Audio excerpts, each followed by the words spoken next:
Soy Giovanni, uno de los cantantes de Sonido de la Costa. Estoy en el estudio acá de Jasabritos Producciones con mi amigo Alfredo, con mi amigo Nico Lugo, Javi a la cámara, Javi el número 1. Para el programa Púmbate, para mi amiga Karina, para Gasparcito. Cevita. ¿Cómo anda, gente? Te quiero toda. Un temita que ya lo grabamos hace un tiempo, pero lo hacemos de nuevo. Púmbate, llegó Sonido de la Costa.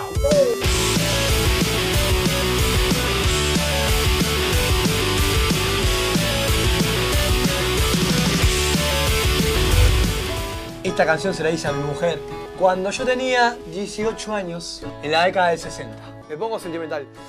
¿Y cómo es él? Este video lo hice en un momento de locura. Digamos que mi vida es una locura. Entonces lo presento para mis amigos de Púmbate. ¿En qué lugar se enamoró de ti? ¿Y cómo es él? Y déjame. Te vayas preparando mi equipaje. Un aplauso. Gracias, mano. Seguimos vendiendo éxito, mano. Tengo de hambre guardar el loro, mira. Se va a mostrar mi billetera un segundo para que vean la hora.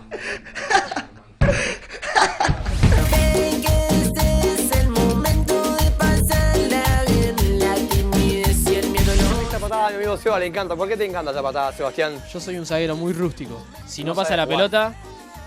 Es horrible cuando el fútbol. El Gato César. Sería penal. Señoras y señores. Penal y algo más. Y roja para el Gato César. Aquí lo vamos a ver mejor. Es una locura lo que hace.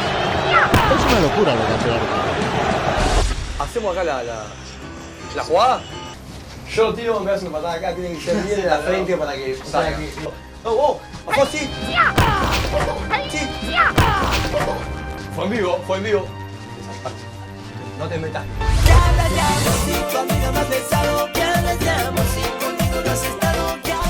Este videito es para los desesperados como Giovanni. No, como Sebastián. Cuando la novia le dice, tengo una casa sola, hace lo que sea. ¿Viste? ¿Cuántas veces no se va? Poner el play. La gordo, ¿querés venir a casa hoy? Sí, me encantaría. Tengo el auto, no sé quién me puede llevar. Bueno, no sé, arreglate. Tengo casa sola.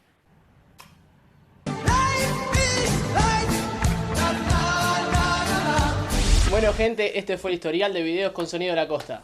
Karina, Gaspar, vamos a merendar, tomar un yogurcito, a comer unas galletas, espero la invitación, cuando quieran. Porque el sonido Es de la costa.